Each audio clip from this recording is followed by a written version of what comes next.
Hi class, this is Britt Royce, challenge assignment number 6. Last week we went over filters and how to manipulate the image using filters within Photoshop. The theme of the week is landscape. I chose a picture I found on abandoned Reddit or subreddit of a barn out in the Grand Tetons. Really liked it. So let's get started. First, going to do File, Open to get to the picture I saved. And I'm going to create a duplicate of the background, just in case we need to go back.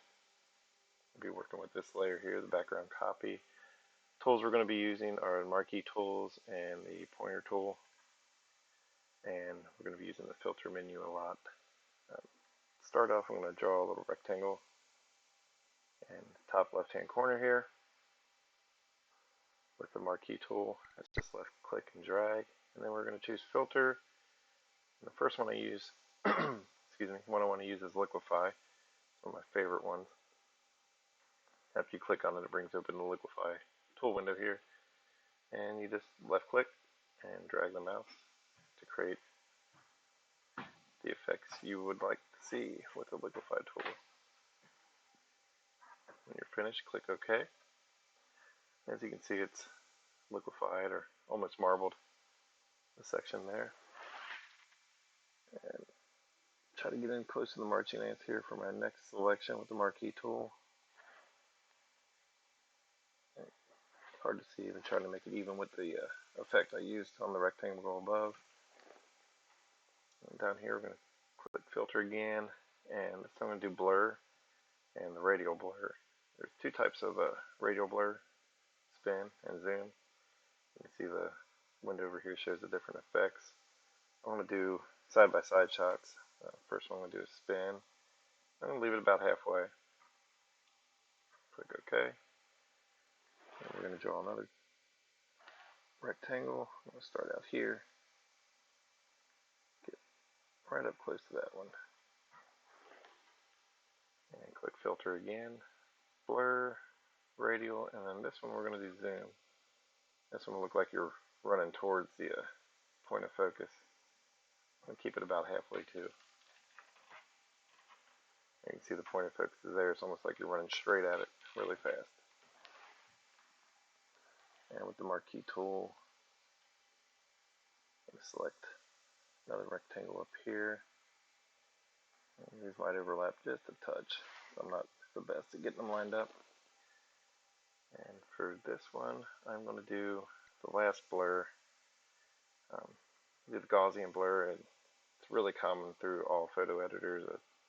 It's not always called Gaussian. I can't remember the other name, but just wanted to show that one just because of its popularity. And you can see it just blurs the image like your glasses are fogging up or looking through a dirty window. Or let's draw another rectangle here at the bottom.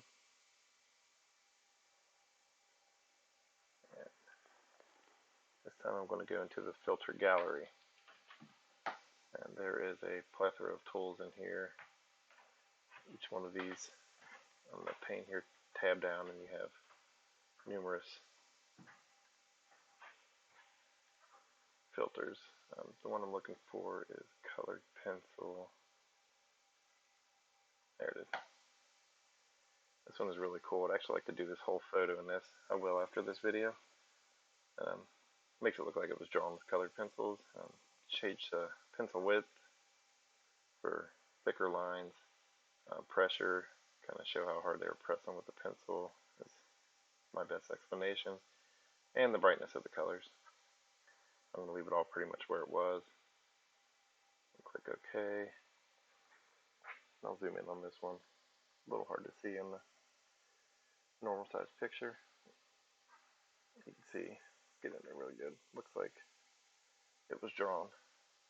And to get zoom in, I'm just hitting Control and the plus. And Control minus gets you back down to normal editing size. Okay, I'm going to come up from the top here. And we're going to go back in the filter gallery. And on this one, I'm going to use patches, which looks like a quilt.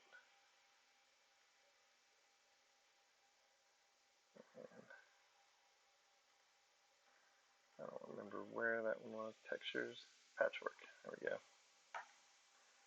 You can see it breaks it up. It pixelates it. They call it patchwork. I think it looks more like a bad video card, bad graphics. It's pixelating the image.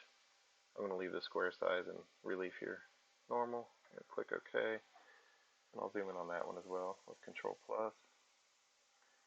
You can see how it's pixelated the picture.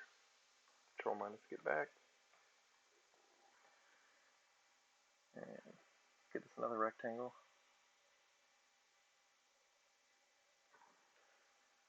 And this one, I will go back into filter gallery, and we're going to use the stained glass one.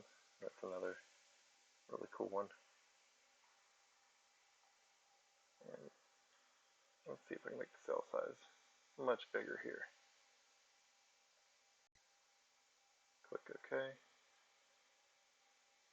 And you see it just takes the colors out of each area and adds it in the stained glass. If you did the whole picture in smaller cell sizes, it would might make this look like a stained glass picture.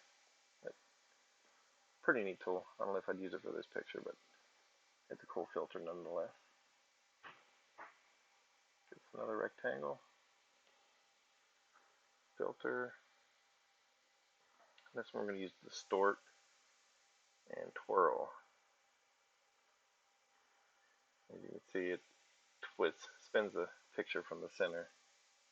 You can use the angle slide here to leave it normal, which would be silly, or spin it in the opposite direction. I'll leave it like right there. That's another common effect amongst other photo editors. Forgot to draw my next rectangle. Okay, let's go from the bottom here.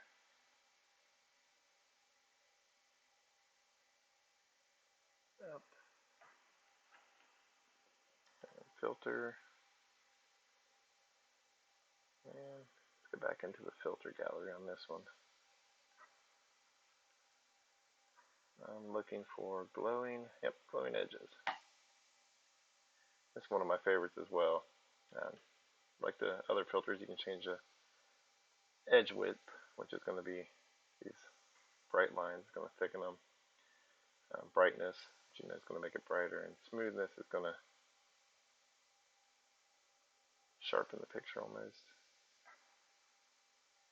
Click OK. That one's really cool. We'll zoom in on that one as well. You can see it keeps the main picture, highlights all the edges, and makes them glow. Let's get Control Plus in there. That'd be another one cool to do on the whole photo. And let's do one last filter up here. Try to find one I haven't used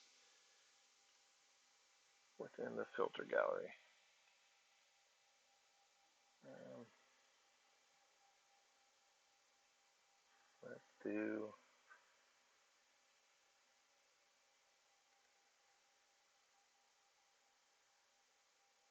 Let's see what plastic wrap is. It's exactly what it looks like. Like somebody wrapped the picture in plastic. Zoom in on that one.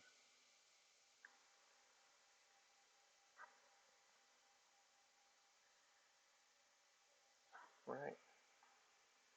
It almost looks like a bad screen cover on a cell phone. Okay, so the last thing we're going to do here, we've done our 10 different filters. We have our liquify, our radial, zoom, and our radial blur, spin and zoom, Gaussian blur. We have patchwork, colored pencil, stained glass, distort and twirl, plastic wrap, and glowing edges. What I want to do is cut out this end here, which I could just choose this with the marquee tool and delete it, or even better, I choose the whole picture right up to the edge with the marquee tool, and I do image and crop, and boom, that gives me my picture with all the filters in it. Nice and simple. I'm going to save this as a JPEG. I'll just name it my name dash challenge 6. I'll save it as a project first, a PSD, and then I will go back, save as, and with the drop down here, choose JPEG, save it as a JPEG picture, choose the default, and we're done. Thanks for watching, guys.